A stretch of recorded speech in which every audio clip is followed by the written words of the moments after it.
You're on. All right, this is a regularly scheduled meeting of the Bangor Parks Recreation and Harbor Advisory Committee, December 12th. We'll have introductions. We'll go around the room. I'm Ryan Robinson, committee member and chair, and we will go left to right. That makes me next, right? Yeah. Tracy Willett, director. Rich Trot. I'm Leah McBriarty, member. Michaela Pelkey, committee member.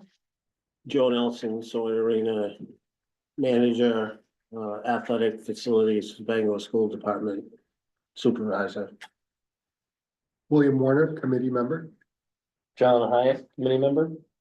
Jim Boucher, committee member. Rob Jarvis, golf professional. Okay, first item on the agenda is approval of the October meeting minutes.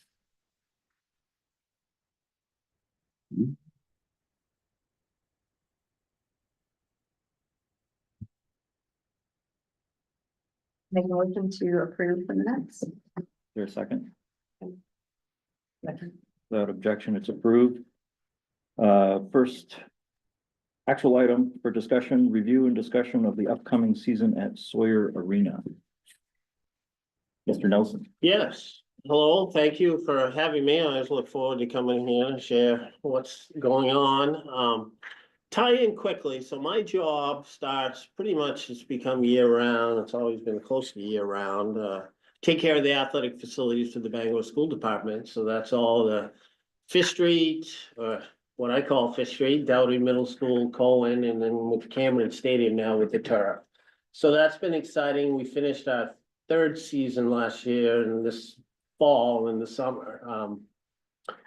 This year is actually in the fourth. So that's become 7-day operation from basically when we can get on it in March, when the rink is still open, to right up through with some Bangor High coaches going right up to nudge around December, really trying to work with the youth. So we think that's great.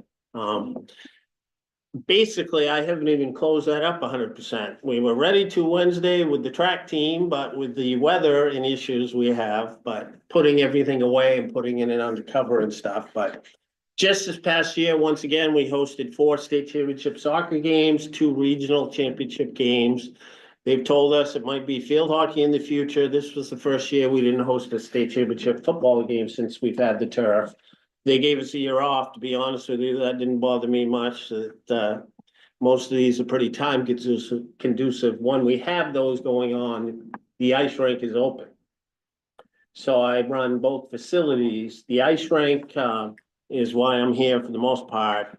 It's basically, this past summer, we paid, as Tracy, I don't know if you're aware, a substantial amount of money that our chiller, part of the feasibility study, we learned that the chiller and the ice mat system, we're a sand floor. So unlike a lot of hockey rinks that have cement, we have sand with tubing through it.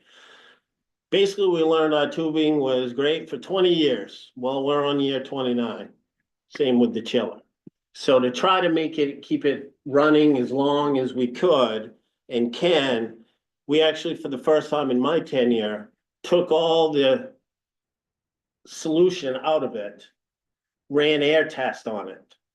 They did find multiple leaks, but to be honest with you, I learned a lot about the system because we were trying to get 60 PSI and it was popping a lot of the problems. So we were really, really worried at one time, but we learned that it starts at 60 at the pump, goes down by a 1/7 periodically. So we never need 60 PSI out on the ice mats. So knock on wood, they basically, I think that made it run a much better system. We had a number of tubes that weren't getting cold. This kind of cleaned them out, so we're running at a better capacity now. So actually the ice has been, knock on wood, running pretty good. The process of building the ice, being a sand floor, is weeks in advance of when we open. There's a whole process that we have to smooth, bury the tubes, make sure they all work, wet the sand numerous times, get the temperature down, freeze ice in a layer at a time. So basically we're bringing out a fire hose 100 times to build up the ice. While that's going on, that's in maybe even the end of August, September, the fields are being used. So we keep a lot of the staff doing both jobs and trying to do that. So this year we opened towards the middle of late October. We've been basically running every day since, except Thanksgiving Day. It's a 7-day operation. We run a public skating session. We try to have it every day of the week, 12:30 to 1:30, Monday through Friday, and in the afternoon, Saturday and Sunday. On a rare occasion, we do have to bump public skating on the weekend. Hamden hosted a 1-day tournament in the preseason. John Baps hosted a 2-team tournament. It may have been the biggest tournament I've ever seen in my life because it went from 7 a.m. to about 10 at night, 2 days. So we had to, on those rare occasions, it is sometime coming forward, a mite tournament. We may have to bump public skating on a Saturday. I do everything in my power to try to have those. But it's basically, those are the, and then we have a stick and puck before and after the high school season, we're able to have some in the afternoon. With high school practices and youth practices, we really don't have any time at night. So we have an adult, we call it adult stick and puck, a couple days a week before public skating, where we get people sneak over during their lunch break and play. So that's something nice that we've added the last 2 or 3 years. The people that use the rink, we have 3 high schools. Hamden Academy, a lot of their practices is before school. That was part of the agreement because they came after the fact. John Baps in Bangor, who's been here the longest, they practice right after school. So we have to get them a practice schedule. Most of those teams practice every day or play a game. So we have to find them a game schedule. And then the Maine Junior Black Bears, they're our home arena. They also share Alphon and other things. One of my biggest jobs is the scheduling of the arena. And when people learn exactly how I go about doing that, and then they nod their heads, there's a couple parents here of kids, and I'm sure, be prepared. Your practice schedules may get moved some around. How I go about scheduling that, let's take Tuesday night. So we were supposed to have a first countable game Tuesday night. Got a call from the AD, 8 a.m., no school in Hamden, we need to move that game. I ask him to give me 3 dates that work for him with the other team. I look at the schedule and see what least amount of impact I can do if I can use one of those. I'll check with Omikia, who's the scheduler for Maine Junior Black Bears, and we come up if ice is available at Alphon. Hamden was gonna play, they were gonna practice at Alphon that Monday night, so she could use their ice up there and come here. So we look at a lot of those things. It's just not willy-nilly. Sometimes there are things at high schools when they ask, can we really play that day? And I do everything I can. I may look at schedules. They don't want to play 3 games in a row, back to back to back. Nowadays, it's changed at the high school level where busing is a major issue. I'll find a perfect date for them and then I'll get word the other school can't get a bus. Also referees, that's an all-time low. So those are other things. So if you ever hear out there and say, geez, my practice got bumped out, we do everything we can to try to have it the least amount of impact. As I mentioned, Maine Junior Black Bears, and then we rent ice privately to some adult groups. We did not host an adult league. Really wouldn't be much time except maybe 10 at night at 9:30 at night. We usually pretty busy from noon to like 9:10 or 10:20 at night. We have a pretty good staff. And I say that, a real good staff, but Zamboni is a unique situation where I've been driving for 5 or 6 years and I'm still, I would say, an average at best Zamboni driver. The best Zamboni driver I have, who's got 20+ years experience, works a day shift. He actually works both Saturday and Sunday this year. That's advantageous. It's not great for his schedule, but he's willing to do that, and that helps having him there on the youth time. Because when the ice gets used every hour, we take 10 minutes and Zamboni the ice. If people don't know what they're doing, how much they shave, how much water we put in. We also do ice work twice a week where we edge around the outside. There's a lot to keeping the ice up and running as best we can. I talked a little bit earlier about the chiller and stuff, and that's why even now it's difficult to find parts for our place. It's 29 years old. The parts we can find, they don't give away. So right now I'm preparing some things with Train, who works on that with Tracy and stuff, but there may be some things we need to buy here to keep things up and running. But, we have a skate shop. We try to shop it. Basically, we want to be there for the youth hockey player. If you forget a mouthpiece, if you want to buy some tape, and we try to shop and skates stuff. We're not a pro operation by any means, but like I said, Nick Fiore is a gentleman's name. He's somebody who works parts maintenance in the summer, does ball fields for me in the spring, comes over and drives a Zamboni. So most of our employees are like that. It's become more difficult and difficult to hire staff. In the old days, you always found college age hockey players that loved to be around the rink that wanted to drive the Zamboni a couple nights, and then by their 4th year, they were really good. I don't see that quite as much. But a lot of the people that work for park maintenance, work for me in the ball fields, will then come over and do that. It's a little bit hard too. We have night shifts and weekends. Basically, we're open every day. We need to cover and have people. So, we got new boards 5 years ago, maybe even a little longer than that.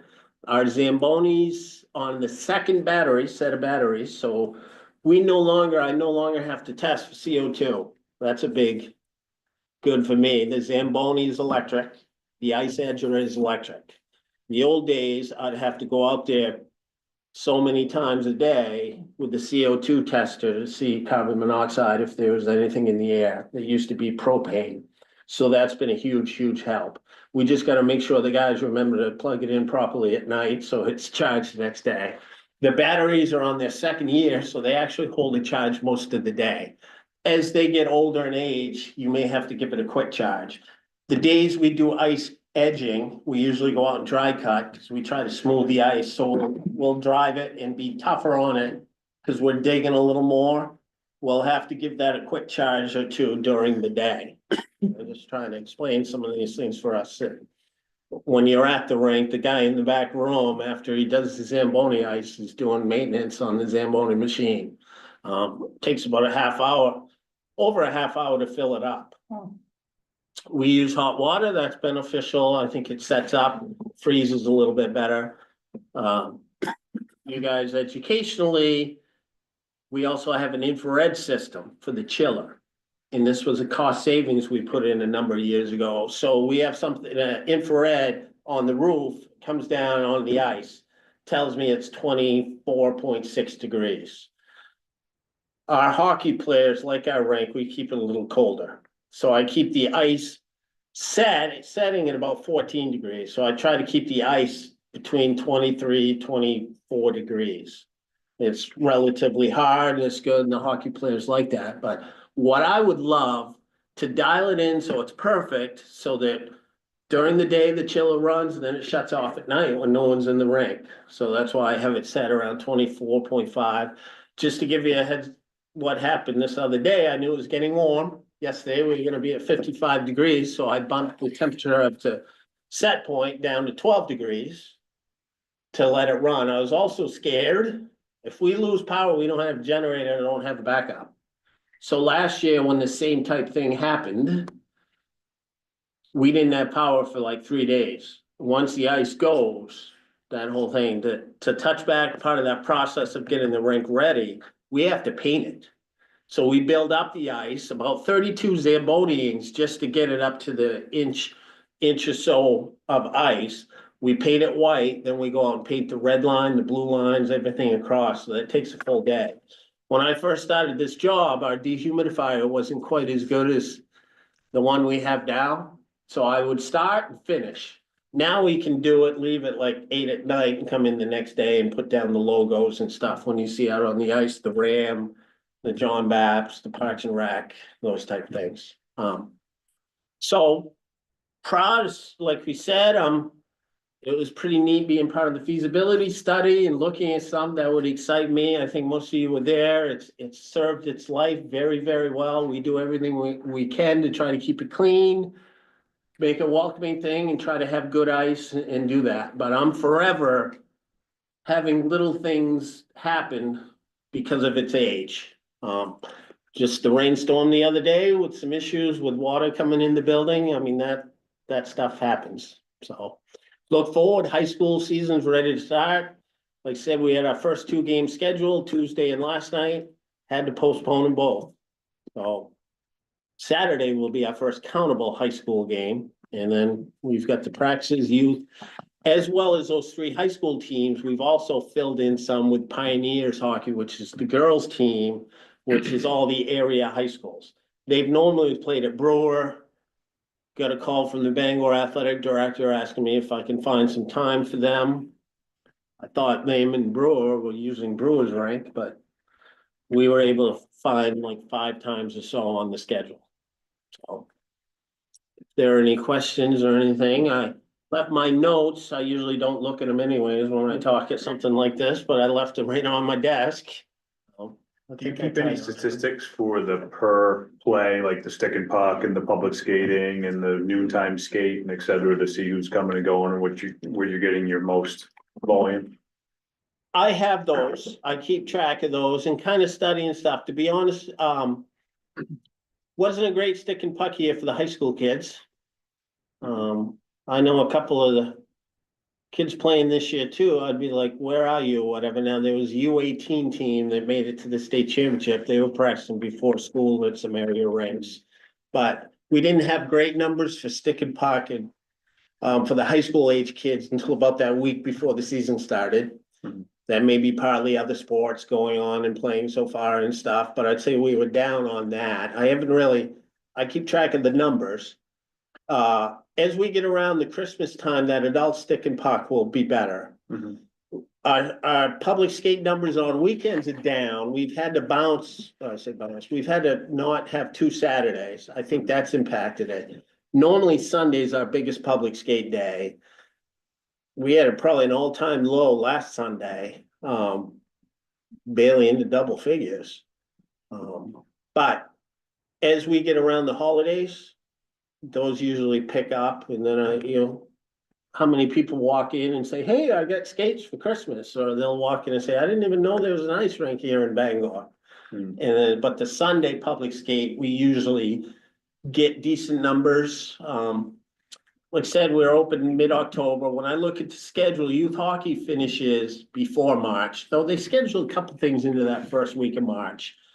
What happens is only 1 or 2 teams will keep going and playing on. So we don't want to open when there's only 4 hours of ice that week. So I try to maximize the youth.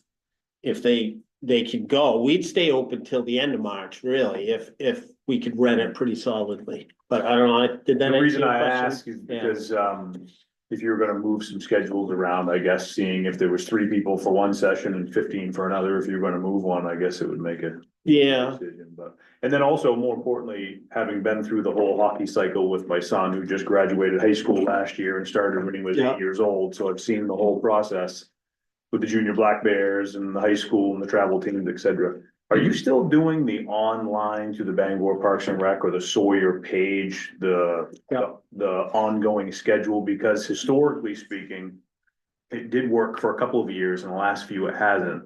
I think in terms of traction, in terms of getting people there, it's hard when practices change or the schedule has changed, because when you're dealing with the junior Black Bears, it's all volunteer based, and if they don't update Yeah. the schedule or email it, it's hard to know that things have Right. changed. So for instance, at Brewer, Penobscot Ice, you log onto their website and you can immediately see exactly what the schedule is for the day, who's coming, what time, whenever. So there's always a resource as long as it's updated, adequately. If your practice changed by a half hour, oh, well, I emailed the junior Black Bears, but they're not gonna get back to me in a timely manner. I can immediately go to the website and Brewer and see what that time is. More importantly, if there was more stick and puck times, we have an open space because somebody canceled, let's throw in a public skate. I know that it's listed on the Parks and website that every Saturday and Sunday at 1 o'clock, there's a public skate. Right. But in the opportunity zones to add more things, no one would ever know. I mean, we've looked on it before, and then sometimes you go, if the schedule's been reorganized. Yeah. And you look on, there's nothing to refer to, like if you've changed the schedule and nixed a public skate and you show up. Yeah. Having got your family all together in the car and there's a game going on, like, and then you call, but you guys are busy taking care of everything else and not everybody answers the phone every time. it seems like it could be, from a communication standpoint, could be way better, which means you could get more people, more money, more opportunity for kids to skate. Yeah, to answer a couple of those things, yes, I think I can, and I strive to do a little bit better job there. When I moved something for the public skating stick and puck, and a little bit of my reasoning, and Tracy and I, I'm sure we'll follow up and have this discussion if we want to tweak some things. The Bangor Parks and Rec website, we have the public skating stick and puck figure skating schedule. For the season. Yeah, and whenever I make a change well in advance, then I put it up and it's a banner and we try to have it there. To be honest with you, I haven't checked it too closely. I talk to Jenny in the office usually and she puts something up there. The schedule itself, a couple of years ago with the Google, what I found, I don't schedule Maine Junior Black Bears. They tell me who's gonna come. When they make changes and don't tell me, we're on the hook. So every time I answer the phone, somebody calls and says, when is my son's U16 team playing? I'm like, this is what I have. This is what they told me. There's a chance it's not there. So I was finding some things we're tweaking and some different. We tried on the Google, which I don't even think we're allowed to use anymore. And I had that. So there was a place to go like Brewer. That's how they use their Google thing. And that's kind of, we were getting some feedback back that, I was kind of like, well, I just know it's Maine Junior Black Bears. They tell me it's these teams. So when I get to call, but that is something we can discuss to have something more like Brewer, an actual schedule, or at least. It's interactive. If there's a change that's made the day before and the game got canceled. Yeah, Or you're now redoing another game for 2 nights from now, and now the whole junior black bear schedule is getting reorganized because you've got to put a high school game in there, just to simply go to the website, see what your new time is. It would make life so much easier for, I'm sure, a lot of the parents, but more importantly for the open times. If you had an open time, hey, somebody canceled, or let's throw in a public, I know, for instance, Brewer. yeah, Will put in a stick and puck, and it might be 2 days before. Oh, we have an open spot, stick and puck, 20 kids might show up. If you get that schedule going, you'll get the kids looking at it all the time to see if there's an opportunity to come skate, I know. And that's why I think from my son's perspective, why sometimes there wasn't as much traction in some of the stick and pucks at Bangor versus they were all going to Brewer to do it. Well, if they play for Bangor, why aren't they going to the Bangor rink, because sometimes I think. yeah, a lot of times I would get the kids and tell them I'm doing a stick and puck for them, and 3 kids would show up. One practice was canceled, whatever, so that was more like leadership, but yeah, I think. But if you could get them then communicating with the website, less phone calls, less interaction with all the staff, everything else, I just think it's a win-win. If you just had one schedule going, they could all refer back to it and. Yeah, I'm it's wondering if definitely there's ways something to- I'll look at it. Like, if there was more of a calendar online, it could just refer to the sports engine, which is kind of how all the Maine Junior Black Bears, and I'm sure that each club has their team app that they're using. And if there's, I'm able to, I think just individuals are able to log in just as viewers. So you can see what. How we learn about a lot of these Maine Junior Black Bear things. Yeah. Is I'll go back and double check. Mhm. Adam in the office, Fornia, his son just got done, or actually is playing now. He goes and checks and he says, Joe, their website says these people. And that's Mhm. something, maybe it would up all of our game, but I definitely look, and there's different ways. Alphon has one with the calendar, some things. But that's a discussion I'm sure I'll have with Omikia and stuff too. She's scheduled. Well, for I think you Maine already Junior have Black the Bears. info, because when you walk into the rink, there's a screen at the front to give locker room The assignments. daily one, right? Right, so you've already got all the information, just putting it on the website. You know what I mean, then people could look at it or even put the locker room numbers in advance, so I don't know. Yeah. Just a thought. There's some, definitely Yeah. have discussions about that, look and try to do it as best we can. The facility piece, if I may. Yeah. The facility piece on our website's always been a challenge for us, because on the one hand, the front page would be the easiest, best place to put the calendar that y'all talking about. Do a better job of keeping that consistent. It's analogous to scheduling challenge we have with swimming pools sometimes, in that weather or whatever will drive it, but to your point, yeah. We have the constant activities at Sawyer Arena, and as you have talked about, and Joe has as well. the changing schedules between the three high schools, junior Black Bears. So when those holes come up, if they do come up, we can do a better job collectively, and it's not just the staff at Sawyer, it's collectively within the department, do a better job communicating what's going on at the time. And we're slowly picking away at that kind of stuff. We have, I'm trying to make some improvements to that front page to do just that. So that, yeah, no, that's fair, and it's not just Sawyer Arena activities, it's other activities as well. Could there be some kind of system where you might have people who could, like the public, if they're interested in public skating, or they might be able to sign up for a text alert if there's an opening for, if you guys are gonna add one or something like that? We can do, the website on the back end has the ability, it's, you have to have registered for something, so it's a little different, and the city now has transitioned to a new city website, that might be an option to send out, directed messaging. We're finding that the email approach isn't the best way to communicate with anybody anymore. So we're transitioning to that kind of approach as well.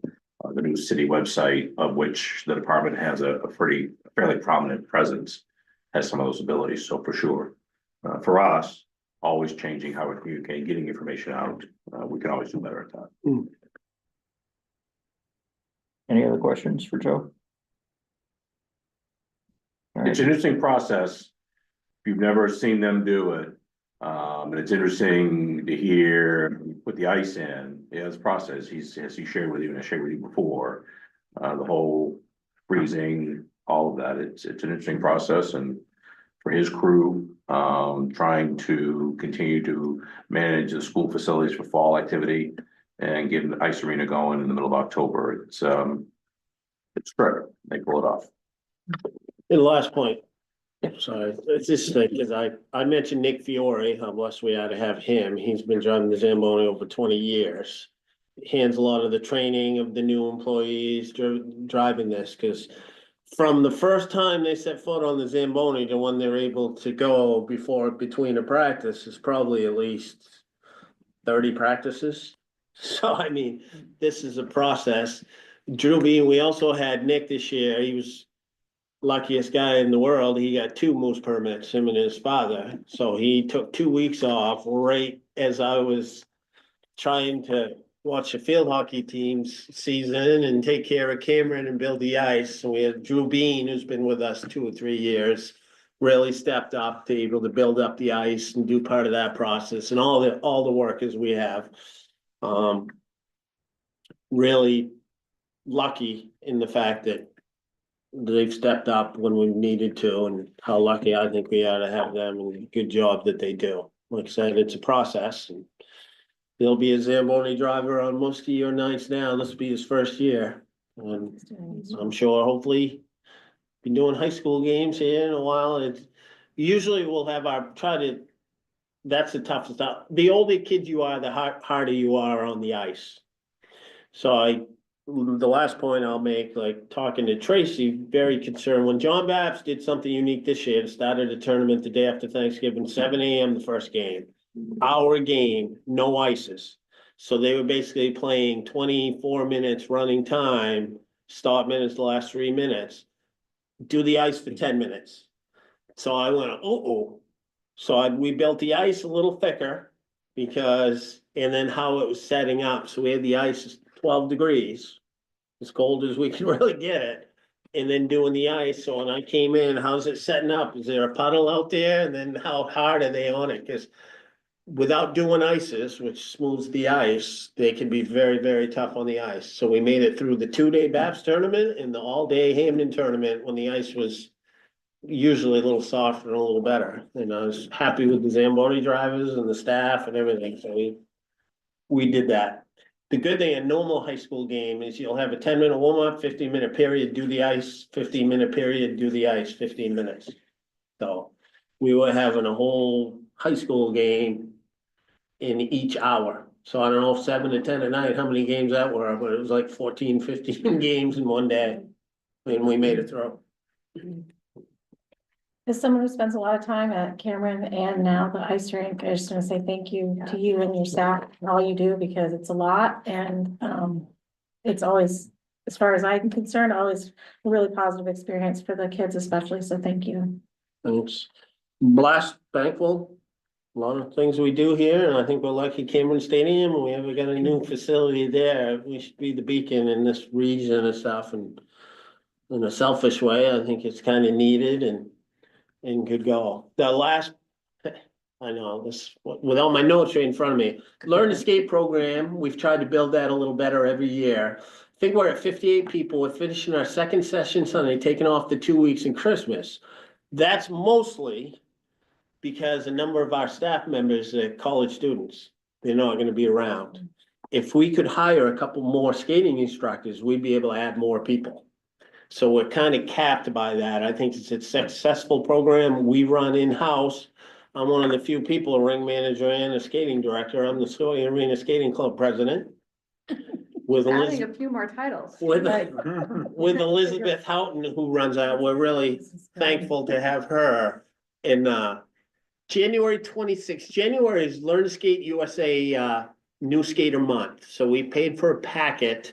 We're gonna host a competition, January, I think 26th. As part of that, when I filled out the form, mentioned about media, so I hope to contact some media people before then and kind of publicize this a little bit, but I think we're gonna do it. I think that's a Sunday. When I learn more, I'll share it with Tracy and get word to you guys, but there isn't a strong place in the evenings for figure skaters.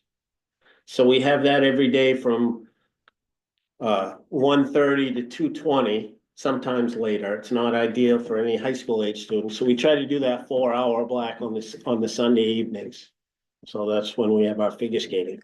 If we were ever lucky enough to have a 2-sheet facility or something like that, I see huge growth potential in that figure skating, learn to skate side. Thank you. Okay, thanks. Thank you. Next on the agenda, an update on the Kenduskeag Extreme Trail kiosk. Yes, that's what the big, so this is what the, big sheet is I shared with all of you, you want? I did. A couple of things that are happening with this, the students, they're working on this, it's a, public history, class, being taught by Professor Liam Reardon. I think I've updated the group a couple months ago on this. They're done with their concepts, and they presented them last night at the library. The QR code at the bottom will direct you to a 5-question survey, and as well as you should be able to see the concepts that the students provided. The next steps on this, in talking with Professor Reardon, is to get the community feedback. So if you have a minute, it's a 5-question survey. It's pretty simple questions, if I can remember right. As part of their final project, they focused on the history of the Stream Trail and some of the history in Bangor. And it was interesting. So keep in mind, one student actually grew up here. One of the students doesn't venture far off campus because this was the first time he'd been to Bangor. A young man from New Jersey, yes. So apparently his life is 95 and campus, and then back home. It was interesting to hear their perspectives on some of the history here and some of the stories. They did, one of them was on the canoe race. They did another one on the legend of Lover's Leap. Did some history on the Native Americans here. So very interesting and different than what the some of the other boards were down there from 20 years ago. A little context, we've been meaning to replace those. At the same time, we've had that discussion here internally. This project came along, and they've done a really good job with them. So that's the update on that. This will be sitting in the back in my office. There'll be a larger sign that's going to get glued to the empty concrete pedestal at Norumbega Parkway. So take a look at it. They've done a real nice job with it. The plan will be, once we make a final determination on what they're going to look like, then we'll do a similar approach to what we did with the maps at the city forest, do some vinyl on boards And try to make them the same size as the existing storyboards. Are you gonna put anything like this at the library, like in the Bangor room? So I believe there is there now, if I remember, it was there last night. They actually did one of the boards is a history of the library, which was interesting. And some of the photos they've come up with, they're looking for ideas, so they're gonna do up to 11 of them. They have 3 signs left, and they're soliciting feedback from the community on that as well. Is one of them the fire? One of them is the fire. Yeah, one of them is the fire, actually the fire and the old Norumbega Hall, which burned during the fire. So yeah, they've done their work. The library was extremely helpful with them. They found a lot of information, and you probably know this better, through state archives. There's a website maintained through state archives on a lot of this information they found. Their enthusiasm for it was very interesting. From the time we first met with them, end of September and October, to watching their presentation last night. Obviously, several of them are not from the area. As I mentioned, one young man had never been to Bangor since he's been at UMaine. This was his first time. So that was interesting perspective. I think, I'm a little biased on this, but I think one of the signs should talk about the resurgence of the bald eagle, where we've got, There you go. Scan the QR code. The code. Offer you 2 cents. you know, we've got them downtown Yeah, and then sure. farther out, yeah. I suggested perhaps one to deal with urban renewal, and that happened here. So. This has been a great partnership for the city. We've worked with UMaine before on a variety of different projects here, and this was certainly another one to partner up with them on, so. They've been doing a fantastic job with it. And again, if you get a chance to take a survey and circulate this, we'll try to get this back to your communication and getting the word out and telling the story comments. Get this put on our front page as well. I believe it's on, I'll check if it's on the city side. There was a copy of this in the lobby of work by Treasury Windows. That's what I have for you with that. Are there any plans to do a better job in making sure that these are maintained versus the last ones? Is there a plan? There's always a plan to make sure we maintain them better. How that plan gets implemented and finally executed sometimes is a challenge, as you've seen with the other ones. So that was hence the reason why we chose something a little simpler with the vinyl and on the boards, and see if we can come up with an aesthetically pleasing way to do that in a simpler way. The challenge with the existing ones, there was a logic when those first went in to remove them every winter. That got to be too cumbersome, so they got left out. The framing around them, you take them apart, replace the boards. It got to a point, like a lot of things with these kinds of things, it's a tough thing to keep up with and maintain. So the hope is, and the plan is, to your question, with using vinyl, it's a little easier to maintain and replace if needed. How often do the Rangers go out there? The Rangers are out there fairly often now. We have seen fair improvement on some of the things happening down there. It's at least once, twice a week, including a weekend. So that program has helped immensely, along with a more fully staffed community action team at the police department. There'll be another position filled, health community services, to help with some of the issues we're having along down there. One of the, and I think it came out in the release, UMaine did a release, media release last week. I don't know how much traction it got.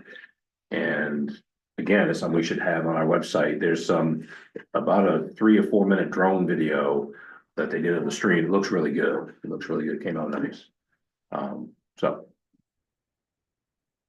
check it out. Any questions for Tracy? They're doing great work. I'll update you on that.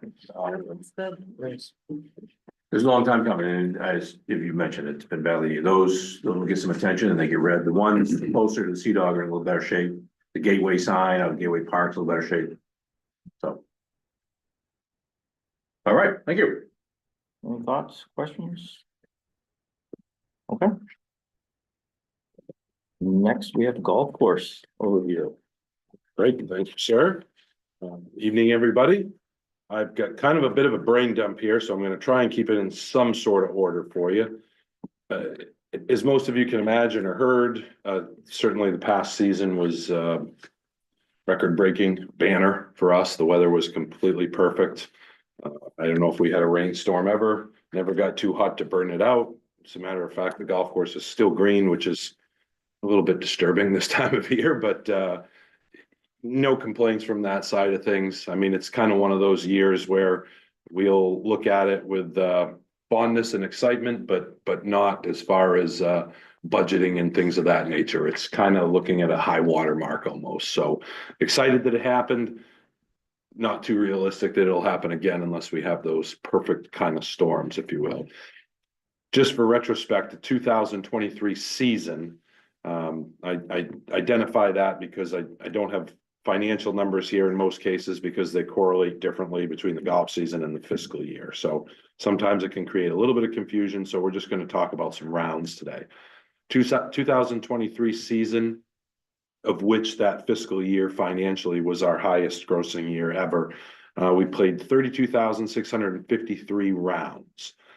18,954 of those were daily fee play, so green fees, 10 play passes, and 13,699 were played by golf course members.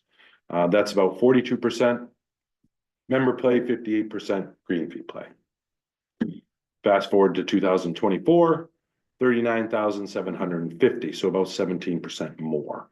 23,059 were green fee rounds for public play, and 16,691 were member played rounds, leaving exactly the same play mix, which is kind of interesting. So definitely weather has a lot to do with that. You know, it's still a pretty significant increase, even with some moderate rainstorms. I would say we probably would have been up, 7 or 8% on that.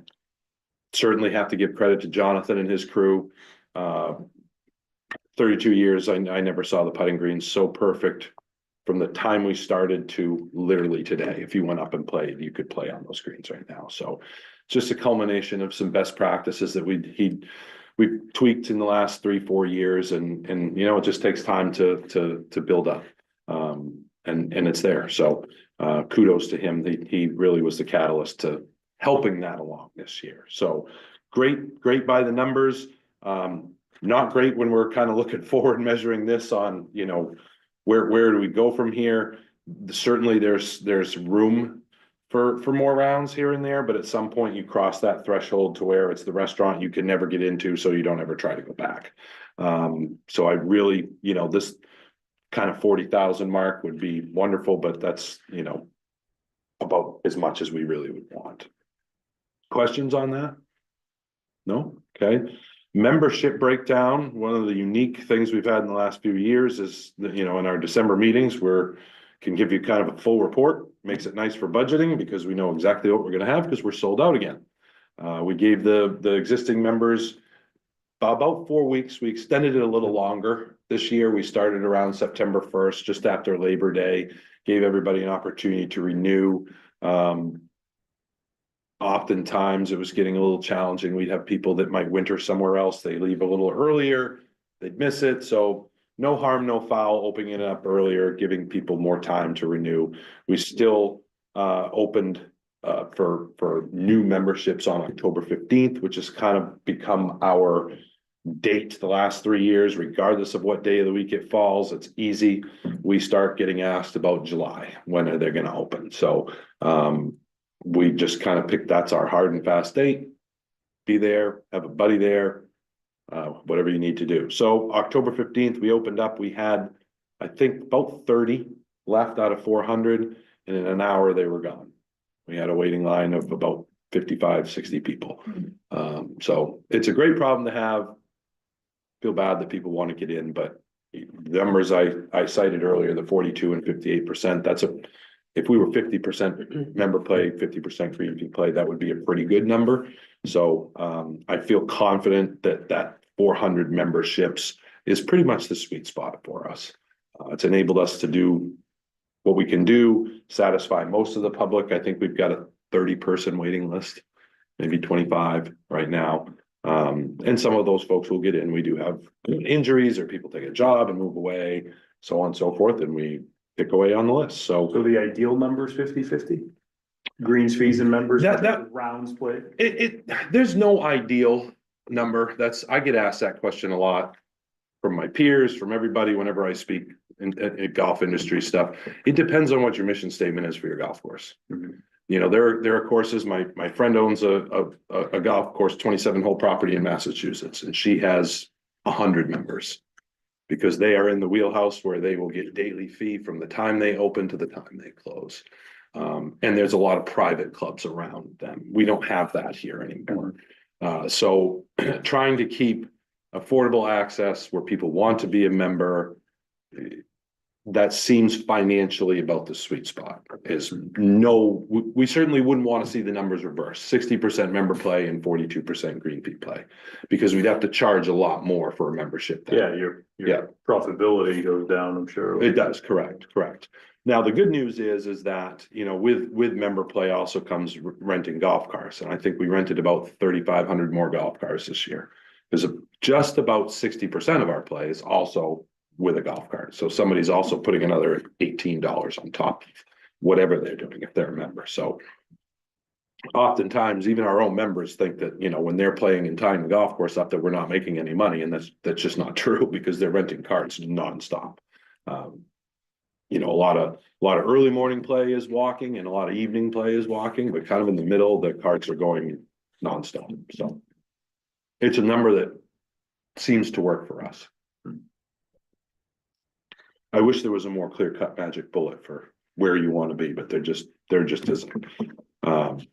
Membership breakdown, another number that we get asked quite frequently. Of 400 memberships we sell, we have somewhere around 450 playing members, right? Because we have couples, families, things of that nature. So we limit it by memberships, not by members. So 400 memberships broke down for 2025 is 196 non-resident memberships, 169 resident, and 35 corporate. So it's actually probably about 50-50 resident and non-resident. When we don't really, the corporate program, as you remember a few years ago, we kind of did away with that. It was a discount to try and grow the membership base up many years ago. Really can't financially justify that when we have a waiting list. So what we did is we said, hey, if your company, if you still have enough participation, which they have to have 6, if they have 6, then you can stay. But once you don't satisfy that requirement when membership closes, then you're gone for good. Certainly they could still join. They would just have to join under a regular single, couple, whatever they get. So we don't necessarily track residency there, but it's probably stands to reason it's about 50-50. And that number fluctuates. We never know who's going to come in. We could have 30 non-residents, new folks and no residents. So, but it is interesting to see that the golf course is pretty well equally supported. Do you set parameters for X amount has to be resident versus that, or just whoever's on the list is on the list? Whoever comes in, first come, first serve. Yep. It's certainly, it can be a sticking point for some people because they are a Bangor resident and I can't join my own golf course. Well, you can, but as a reminder, the golf course is self-funding. So there's no tax dollars, no resident money that goes to the golf course. And the reality is if we all of a sudden said, well, we're gonna restrict it, some of those non-residents are gonna go somewhere else because they're not gonna know if they're gonna get into Bangor. We also charge the non-residents a higher fee as well. So it really, if we started going to more of a residency model like we did at one point, I remember vividly when we allowed non-residents to come back into the golf course because participation had waned some and we let them in. The resident rate would obviously go up as well. And it's not like it's a 3-year waiting list. No. They're probably gonna get on, if they really want to. Yeah, I mean, our first, we opened the doors at 7:00 on the 15th of October and the first person in line said they were there at 4:45 in the morning, so. Oh, it's every year the Mhm. line starts new. Like if you were on the list for 3 years, you don't get a Correct. point, extra point, bonus point, like You do you're not, there camping out, then you're. that's right, yep, Huh. that's right. We have tossed like a perpetual wait list is what you're talking about. And there's some clubs that I've talked to in the southern part of the state that are public and they have a 200-person waiting list. You have to pay to get on the waiting list. And then there's a 100-person list to get on the wait list. So it's, yeah, if I get on the list, I'll get in eventually, but also, you know, from a economic development standpoint from the city of Bangor, if we're inviting new people in, it won't take long that you get so far down the list that you're never gonna get in. You could just move here and you have absolutely no chance. So there's no good way to satisfy that I'm sure. person. I mean, we have folks that now that they are, you know, they're not gonna play and they still buy their membership because they won't. We don't do that to them. You know, we give them the opportunity to renew in the renewal period, but I had a gentleman who was gonna have a heart operation. He said, I don't want to lose my spot. And, you know, we didn't accept his money. We put him in the renewal because that's obviously certainly something that's out of his control. But that's kind of how serious it's begun. At the moment, things change. You never know, so. Okay, questions on that? A couple of different, kind of switching gears a little bit. We've talked a lot about our Audubon certification over the years, and this is the magic 3-year button coming up this summer in April 30th. I've lost track. We have another certification due. I know. It seems like, I feel like we just did it too, believe me. So this is, as you know, we've had site visits, we've had portfolios we have to turn in. This year is a case study, which we started really kind of formally when we had our site visit and we told them we were going to be raising honeybees. And they said, well, that's an excellent case study.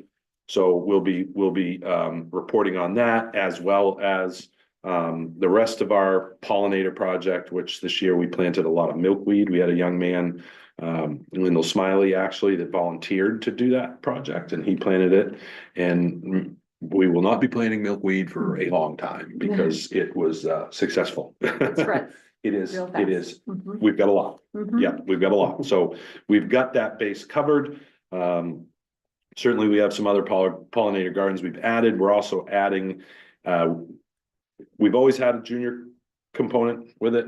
This year it just happened to be, I was in my bee suit when they were doing junior school and got to show them inside of some spare parts of a hive with no bees in them. But we found some little huts for mason bees, which is actually a solitary honeybee that we're gonna give certain classes. We're gonna give each one of those kids a mason bee hive that they can put somewhere in their house and teach them how to, they can attract bees. And it's a pretty significant win to get them too. They're easy to get. And it's not like you're gonna be like us where you have 60,000 bees in one spot. You might have 10. So, but it's a cool way to teach them. So we'll add that onto our thing. Questions about that? Certainly we'll speak more in detail with you all and show you the case study. I just received the documents the other day and I haven't had a chance to go through them, but we've done it before when we expanded our naturalized areas. That was the last case study we did. So this will be a little bit I different. see you've added moose. Indeed, we did. We had 2 moose there linger for quite a while, quite a while. Did you say while I was in my bee suit? Yes, I am. He did say. Oh, it's a sign. Oh, it's a sign. I am a beekeeper, Rich. That's awesome. Never saw that coming, did you? Neither did I I. think they made one big enough. Yeah. Oh. No, yeah, it is, 6'8". yeah, it's awesome. It's awesome too. You clearly don't follow us on social media though, so we'll have a chat about that. Okay. I'm joining that. Birdies, everybody, we talked about that. That was gonna be my question, how they did. I would say overachieved in one word, in my opinion, and from what the public has told me. listen, I've been there my whole life. A lot of members have been there my whole life. They're not shy to tell me things a lot of times, and thankfully so. Productively, but they're still not shy. The number 39,000, let's call it 40,000 rounds of golf, that is not the year to be the new food and beverage operator coming in, because that means you get a lot of moving parts, a lot of flow. They were a great partner. You know, you don't know what you don't know. They were a great partner. We did some fun stuff on social media that got a little bit of traction. We're gonna do some more. They were very vested in the facility. Both Bob and Matt played. Bob's learning to play. Matt is an avid golfer. He was on the golf course quite a bit. So they care about, not that any of our other vendors haven't, but I would say they care about it in a different way. There was a couple of, I would say, things that we've got to work on, and we're actually meeting on those pretty shortly. The catering side of things, they did a lot of kind of outside contracting for some of that, which was the answer, because golf tournaments are, unless you've catered a golf tournament, there's a lot of different things you got to learn. So they focus more on the service side of things. It was great. They're going to do a few more things themselves. The specials, that was a request. They never really, they didn't get that off the ground like they would like to. Learning the kitchen, what they can put out, what they thought they could, that wasn't really that easy to put out as far as what equipment we had. You know, there was some learning curves there, but the staff was wonderful. They treated the golfers well. The tournaments all went well, which was my kind of big fear. And they had a great weather year too, so that always helps when you're in there your first year and you're not getting rained on every 3 days and having to shut the door. But their hours were really consistent. The beverage cart service was consistent and great. So I think there's a lot to look forward to with them. You know, especially now that they have the lay of the land and they know some people. Right, takes a long time. When you have, certainly not all of our members are in there, but you know, and it's open to everyone, as you all know. But you know, when we have people that are there 3 days a week playing, a lot of them eat 3 days a week. So, you know, probably 60% of your business is the same faces over and over again. And they kept going in, which was good. They kept going in. So, any other specific questions about birdies? Just, no. I thought Bob, their food was delicious. yeah, Bob's probably watching. I told him we had this tonight, so he's probably on there watching. Keep that poke bowl on there. Yeah, right. So that wasn't necessarily what I thought was gonna be the winner, and we went down the statistics on what sold and how many of them they sold, and I saw a lot of those going out, so that was great. I'm glad you enjoyed it. I never actually had one.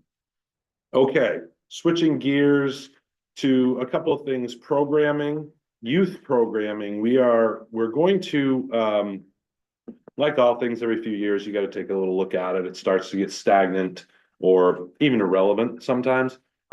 My assistants and I started a couple weeks ago, kind of revamping certain levels of what we call Bluebird Golf Academy, which starts when you're 4 years old and goes all the way till you're about 18 years old, and then you're on your own. Okay, so we had a couple different levels and multiple levels of PGA Junior League. We're gonna switch it up quite a bit. We're keeping our little Tykes program, which is little putters 4 to 6. Then we're going to go to we'll have another level, which is they learn with kind of our we call them Nerf clubs. They're the snag big headed plastic clubs and a tennis racket, tennis ball type ball. Then we're going to jump into a level it's called Learn to Play, which is a little bit more elevated before they go to PGA Junior League. We're kind of taking it, the PGA of America does a lot with it. Athletic development model. So we've taken a lot of the playbook that kind of our national association has put together and gone right down through some age brackets. I think it's going to be fun. We're going to have a more clear path for parents, kind of back to communication. It was always a little tricky. And it always will be, because you may have some younger children that are been playing and they have more ability and they're ready to jump a league. You know, in golf, we can do that. Some other sports, not necessarily, but it will have more of a clear path, a specific nice roadmap, so to say, of how your child starts, and you know, if they're at this age, where they're going to fit in. I think it's going to be great. We certainly need to do it. We're going to add also try to add a high school golf league, okay? There was nothing when you played, and there still isn't anything as far as a league goes. So we have some time on Monday where we're gonna squeeze some of that in. Not sure how many. My crew thinks they're gonna do more than they're probably actually gonna get just the first year. You never know. So we're gonna aim for 4 to 5 Mondays where we can just get area high school kids come in. They'll register through our tournament portal like they normally do, and we'll see how we do. So certainly there is a need for that kind of that competitive nature for the high school kids. And we may, even if we have middle school kids that want to play, we can throw them in as well. Questions about that? And part of that is, even though golf is up, numbers, the Maine Golf Association told me they've received all the data. High school golf team numbers are actually not in good shape. Which I was surprised to hear. There's some schools that have combined, they don't have enough kids. Quite frankly, the caliber of play isn't that great. They're just, I don't think there's enough opportunities for them. So we're gonna try and wedge another thing in there. Hockey's, sorry to butt in, I just piggyback that. The area high school numbers are at all-time low, what I've seen. JV hockey's I think it's in rough across the shape. board for all sports. Yeah, The high school basketball team boys, for the 3 teams that they have, didn't have to make any cuts. well, But I'm optimistic that things will start to build. Yeah. We're trying. Yes. one other thing on the programming side, this is a kind of a direct ask from our people. And we are going to Monday evenings, we're gonna have a 9-hole women's league. We've tried several things in the past. Some of it was more on the developmental side. This will not be that. We have seen quite an uptick in female players. A lot of couple memberships, which is great. A lot of younger ladies, also great.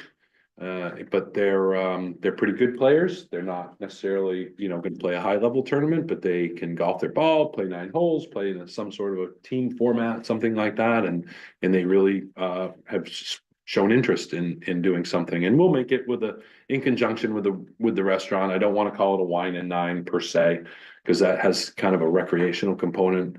We've tried that several years. It kind of fizzled.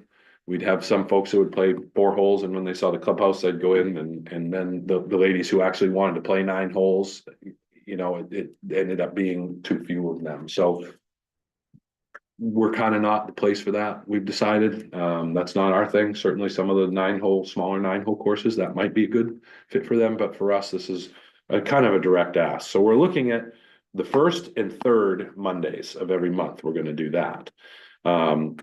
The 2nd and 4th, we're going to do a mixed league, because we have a lot of folks that want to play with their partner. And we figure that's a good way to segue it in. So we don't wear people out where they have playing every week. And we'll see what participation is.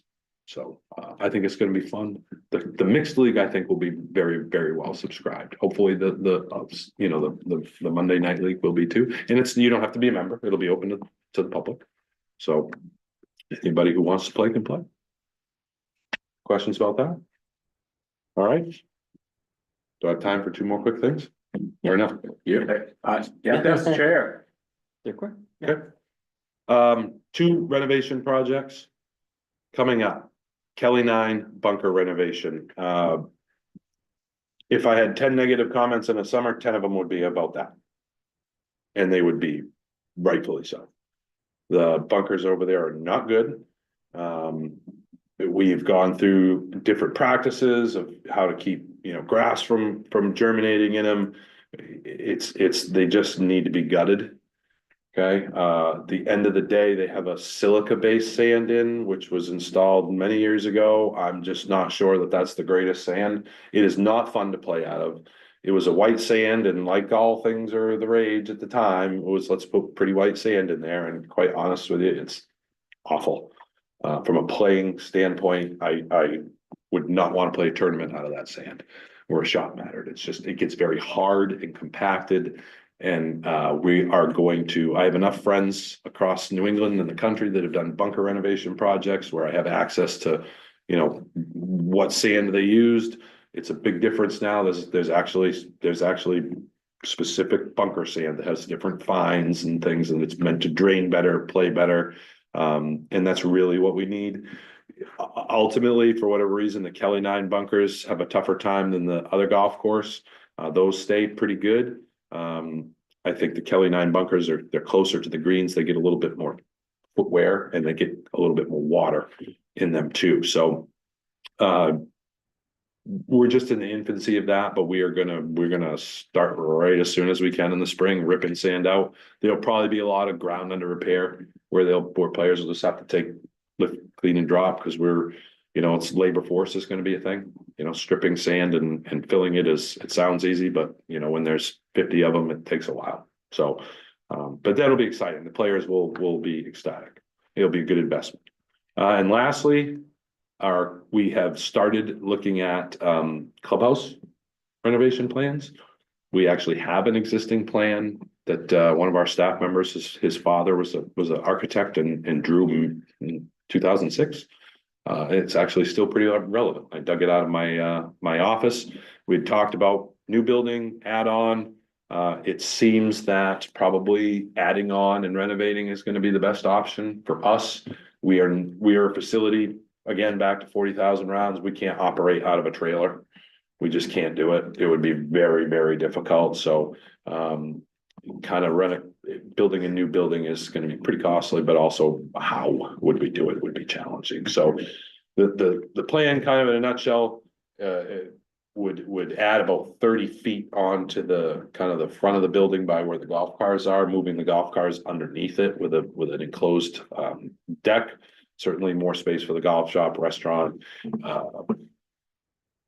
That's the plan. What it's all going to cost and how long it's going to take and whether it's going to be feasible or not feasible is another question. But if that's not feasible, some sort of renovation is necessary for sure. But we'll just have to see what the numbers dictate. We certainly don't want to jeopardize, a golf course for a building. I've seen that end the wrong way a lot of times, and in our own neighborhood. So. We're going to be cognizant. We're working with a firm to help us through the process, and we'll see how it goes. What's the square footage of the current clubhouse? I couldn't tell you. Off the top of my head. Too small. Any questions? All right, Thank you. Yep. All right, next, Tracy, Department Assessment. So I want you all to know, I think we kind of talked about it randomly, but the next couple of weeks, you're gonna see a request for proposals go out for a organizational assessment of the Parks and Recreation Department. There's been things happening along the way here in the last couple of years that it goes way back to the master plan. Some of the comments made about what we're accomplishing as an operation versus how we're staffed and structured. Recently, the feasibility study, and I think through those meetings, we've had the same conversation when that becomes reality. We're just not structured to operate something of that size and number of functions in it and space. We're just not structured to operate something like that right now. Along with that, parallel to that, specifically the operation at Mansfield Stadium is transitioning from the agreement that the city's had with Westside Little League, transitioning out. What does that look like specifically for that operation? You've heard Joe talk about what his crew does in getting and managing school facilities and transitioning in and out of Soy Arena. So we're going to be asking for proposals from consultants to conduct a comprehensive operational and management assessment of the department, how we operate our existing operation, service levels, infrastructure management, all of those things. And what can we be doing better and how should we be structured differently? You've heard us refer to the 9 to 10 divisions that we have. Is that really the best way to do it? Of those divisions, are those structured properly? The organizational chart. I mean, I think you heard a couple of times from different studies we've done, what we accomplished with staff we have, that's not typical of like-sized communities and like-sized acreage facilities, et cetera, across the country. So there are benchmarks for that kind of operation. It's a good function for us to go through for the next 10, 15, 20 years in planning.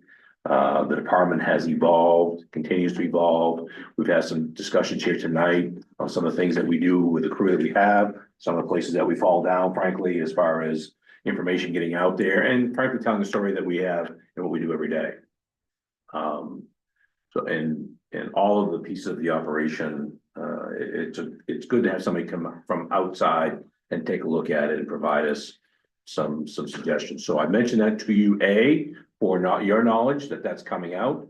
And if there are specific areas that you want us to include, to make sure that the consultant covers, it's kind of a broad 10 to 15,000 foot view, but it will get down to the lower altitude of the org chart. The existing positions that we have, are we distributing ourselves appropriately?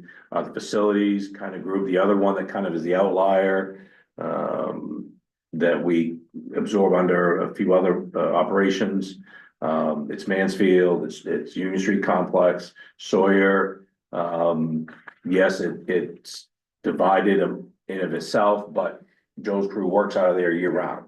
So Sawyer Arena actually supports the school function that Joe's crew performs,